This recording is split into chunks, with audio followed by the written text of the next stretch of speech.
en Israël, à Tel Aviv, en plein cœur de la ville où un homme a ouvert le feu dans un bar. Pour le moment, il y a 2 morts. Nous retrouvons sur place Daphné Rousseau. Daphné, bonjour. Une véritable chasse à l'homme a débuté depuis quelques minutes pour retrouver l'auteur de ces coups de feu. Oui, l'auteur est toujours en fuite. Il a pris la fuite à pied en plein centre de Tel Aviv. Il faut donc imaginer des hélicoptères partout dans le ciel, la ville entièrement bouclée. Il y a des policiers très très lourdement armés, cagoulés, des policiers en civil qui surgissent un peu de partout avec des armes au poing, des armes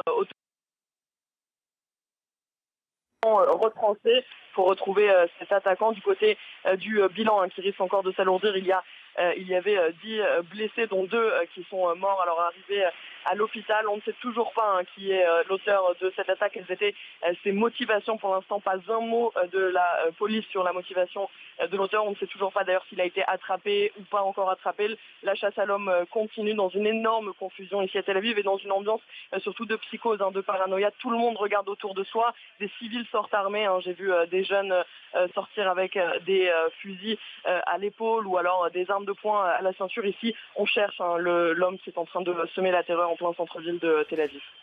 Rapidement, Daphné, les autorités se sont-elles exprimées? Y a-t-il eu un appel pour les habitants à rester chez eux, à faire preuve de prudence?